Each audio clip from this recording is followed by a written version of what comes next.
Thanks, guys, for bearing with me. Another womble, of course. I'm going to talk about feedback literacy, basically, in the School of Allied Health, which is where we did a study during the last year on feedback. So what is feedback literacy? Well, effectively, it's literally about students using feedback in order to improve their performance and develop their competencies beyond the assessment, if you like, into other and future assessments and future learning. So it's about them being able to take the feedback and grow from it. And this is really important in professions like the health professions, which is the school I'm in, where we need to prepare our students for a career of lifelong learning, because effectively they're going to be continuously learning on the job, you know, with new clients, new cases, new pandemics, things like that. So they need to be learners rather than just, you know, achieving grades on particular assessments that they do during their degree program. So approaching this from a feedback literacy, what we do is students understand where they need to put in additional effort. And this reflects kind of a learning for growth attitude to education rather than just a grade-oriented approach to what we do. So the recommendations for feedback, you know, pervade the literature. There's so much literature on the subject, but we still have a problem. And the problem is that while teachers do a lot of work crafting feedback for, you know, performance, whether it's individual assessments or modular performance, and they tailor it mostly to individual students, there is a strong tendency reflected into the international literature that actually students don't actually even read the feedback that they receive. So a lot of effort put in on behalf of teachers in order to help students learn from their performance, and students perceive little value effectively in feedback. Now, this isn't about formative feedback. This is literally feedback on assessed work that we're talking about here. So why is that an issue for us? Well, or why do we think it's happening?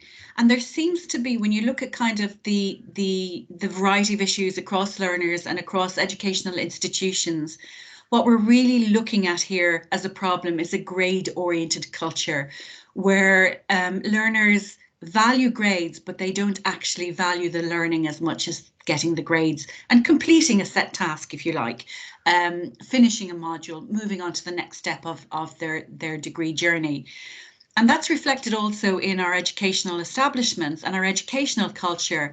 And it's not just Ireland. I think Ireland is really good at this, but it's everywhere across the world. There is an ethos of a societal pressure to get good grades. Students have been socialized into being grade oriented very early in life. And that continues into their programs that we see them for at university level. So it's more just, there's a cultural issue here about feedback. So the context of this study was the School of Allied Health, where there's 5 programs and 4 disciplines. And we don't just have undergraduate learners, we have professional qualification programs at master's level. So these aren't new learners at university level.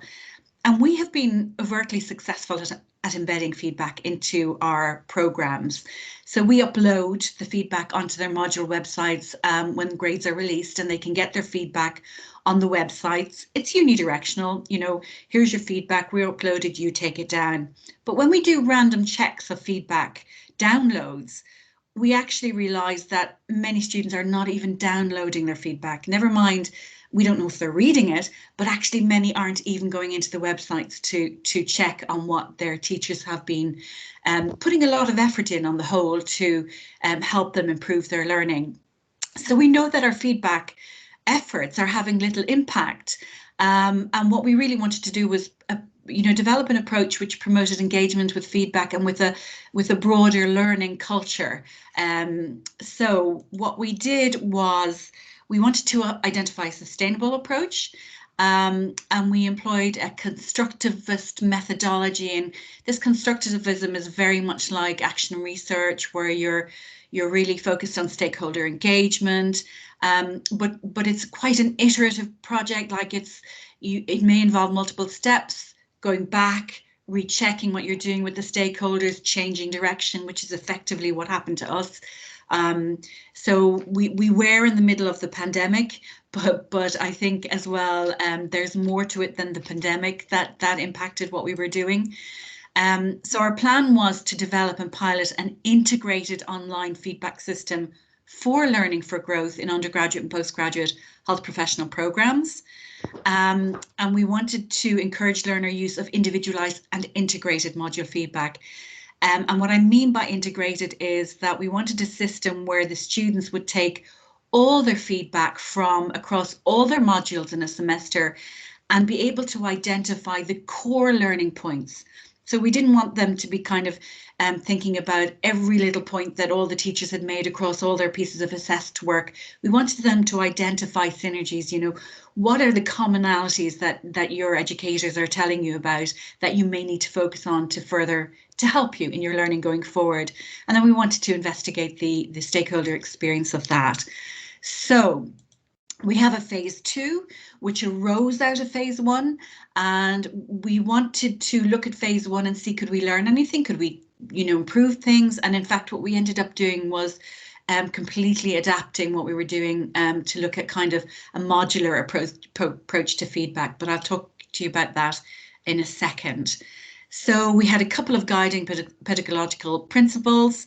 As I've said to you, integration, so core learning points. We wanted to look at active learning, so we wanted our students to engage actively rather than be passive recipients of feedback. We wanted to look at collaboration as a big thing, so working with the systems that we had in UL. So in UL we have an academic advisor system where students are allocated one of the teachers to work with, and so we wanted to operationalize our feedback study through our current systems, because we felt that must be more sustainable than doing something completely new. So our individual tutorial system, our feedback culture, and our online module sites were really what we were looking at to facilitate that. So our participants were our school teachers, our school learners, the core research team, one of whom was a practice educator,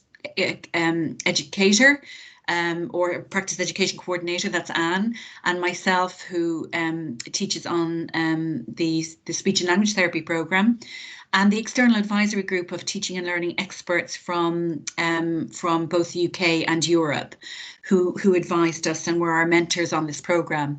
And our first year learners, so we had 123 of those, and the teachers, we had 36 of those. So they were our participants. And this is how we operationalized the stream of the research. Was semester 1, we had training and drop-in clinics on what we were doing for both staff and students. Semester 2, we launched the system, the online system. Semester 2 and 3, we retrieved stakeholder feedback. And then we looked in semester 4 at kind of rethinking what we were doing and developing a new approach. And semester 5, then we retrieved more stakeholder feedback on the new approach to what we were doing. So let's take the tool just so you can have an idea of what it looks like. So we used the University of Surrey's online tool called Feats. And what the students there do is they upload their feedback and the system integrates the feedback. It's categorized. We talked to our teachers in particular about, you know, looking at the categories, how feedback would be categorized, and we adapted that for the UL program so that it would be relevant to our learners. And if you look at the right side of the page there, you can see that the students would get a graph which showed, you know, their strong points and their weaker points. So it was very visual, and we thought this would be quite appealing to the students. You know, you could say, I need to work on my academic writing, or, you know, 10 of my teachers have said I need to develop my argumentation, so I obviously need to do that. So that's the tool that we used with our students. And these were our main outcomes. So we had 54% of learners who actually engaged in the program. We made it voluntary. It wasn't graded, so it wasn't anything they actually had to do for credits. So 54% launched the system and engaged with the system. And when we did a survey afterwards, 2/3, we only had 25 learners responding, but again, this is the middle of COVID and all that kind of stuff and lots of other things going on. 2/3 reported that they thought the system was easy to use. Arlene, 2/3. 10 minutes gone. Hello? Just 10 minutes gone. Oh, 2 minutes. Oh Lord. Okay, thank you. Sorry. 2/3 categorized their feedback, but only 11% went on to develop an action plan. I need to work on my argumentation, etc. And we know that 83% did not engage with their advisor. So these are some of the comments that show us what they were thinking about. And they were thinking that it really, they perceived a little use from feedback. So we have a comment here in red. Feats, I actually can't read that on my screen, but effectively they found it, that it wasn't useful to their program of study. They didn't think it was relevant. There's no need to use it. I'm going to become an occupational therapist. I don't need this kind of stuff. Or I know what my strengths and weaknesses are already, or it's not a priority for me. So we then talked to the teachers as well, and we found, I suppose one of the big points was that the teachers, only 1/5 of the teachers actually engaged with the program in terms of, learning about the system, engaged with the training. Although they do have a lot of comments which are about, we really like this idea. It's really useful. So we realized we had a problem, was that, the teachers weren't engaging, the students weren't engaging. And we needed to rethink this, and we used our advisory panel to do this, and we developed a suite of modules and module components which we thought would be the best way to use it, and we used the practice education model to frame this, which was about kind of coaching and that withdrawal of support as they move through their skill base and their program. So effectively at this stage we've developed a suite of modules, and we get feedback from students and teachers and international experts on this. And what we find is that everybody's likes the idea. Yes, this sounds great. We see lots of benefits from it. A student here is talking about I like the idea of taking responsibility for my learning, but there are stumbling blocks. Teachers tell us in particular that, they're too busy. They've too much research to do. This is another thing for them to do. We appreciate that it's important, but we don't have time to do it. And then there are, how we make this work kind of things. And we've discussed, like we were discussing this morning, pass, fail, whether it would be integrated into particular modules or standalone modules. So we had lots of issues that came up that people were happy to discuss. But one of the core issues that came up was, if you don't assess this, it's like we were talking about there before the break, if you don't assess this, people won't take it seriously. But if you add in assessments, it's going to be really difficult for the programs.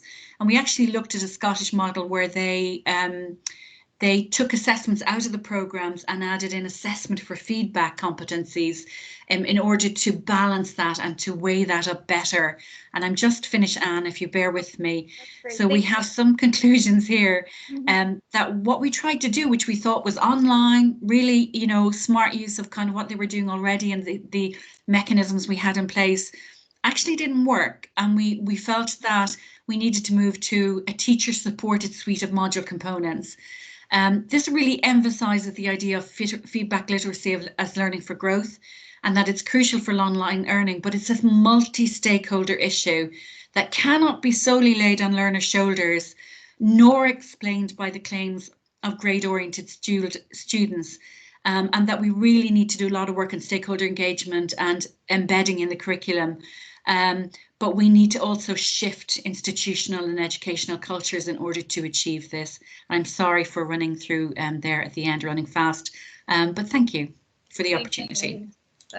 That was great. Thank you so much. So we'll stop that recording.